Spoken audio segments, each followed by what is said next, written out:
আসসালামু আলাইকুম রহমতুল্লাহি ওয়া বারাকাতুহু। আজকে একটা মাছির গল্প বলবো। শুনেছিলাম কোথাও যেন এরকম, এটা আমার দৃষ্টিভঙ্গি থেকে হতে পারে এরকম।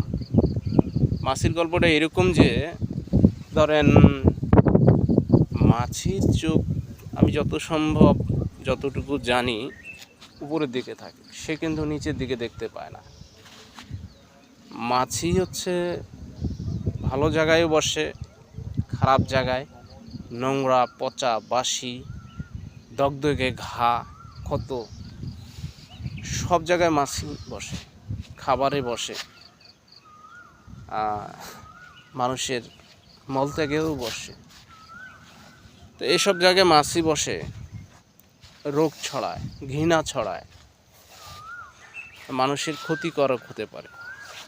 কোনো খাবারে বসে মাছি সেখানে রোগ ছড়ায় এবং মানুষের পেটের ক্ষতি হতে পারে, স্বাস্থ্যের জন্য ঝুঁকিদায়ক হতে পারে। এই মাছি, তো আমার মনে হচ্ছে যে আমাদের সমাজে এবং আমাদের রাজনীতিতে কিছু মাছি আছে, অথবা এমনটা হতে পারে যে আমার মনে হয় যে কোরআন এবং সুন্নাহ বিরোধী যারা, তাদের শক্তি, তাদের পথ চলা মাছির মতো। বিশেষ করে কাফের, মুশরিকবাদ সহ কোরআন এবং সুন্নাহ বিরোধী নামধারী কিছু মুসলিম যারা বেঈমান, মুনাফেক, নিজের হীন স্বার্থ চরিতার্থ করার জন্য এরা সকল খারাপ জায়গায় বসে, সকল খারাপ কাজ করে এবং সমাজে ঘৃণা ছড়ায়। ওই পেট খারাপ হওয়ার মতো স্বাস্থ্যহানি বা স্বাস্থ্য ক্ষতি হওয়ার, স্বাস্থ্যের যে ক্ষতি হতে পারে বা অবনতি হতে পারে, এরকম কাজ মাছি যেভাবে করে, সমাজে কিছু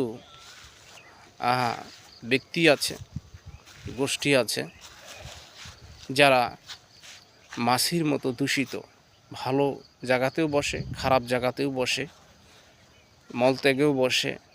এইরকম কিছু ব্যক্তি এবং গোষ্ঠী আছে যারা ভালো মানুষের বিরোধিতা করে। এদেরকে হজম আপনি যদি করেন তাহলে আপনার সমস্যা হবে, আপনার শরীরে দগদগে ঘা হবে। এই পচা হজম করার ফলনে এই পচা বাসি খাবারে বসে তারা রোগ ছড়ায়। তো কাজেই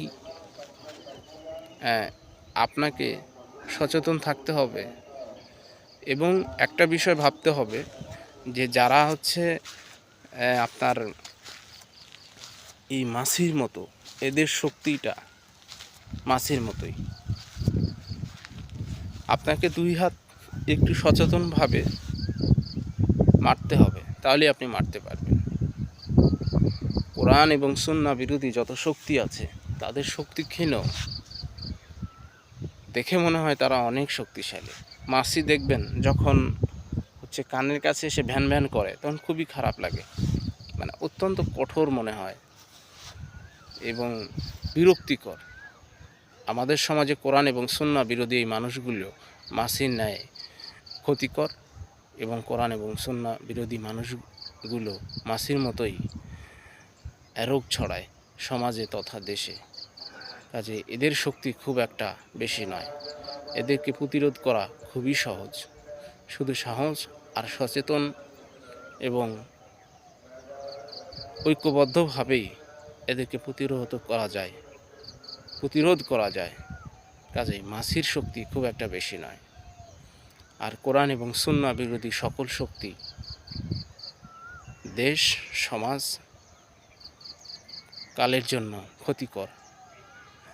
এরা খুব একটা শক্তিশালী নয়, শুধুমাত্র সচেতন এবং নিজেকে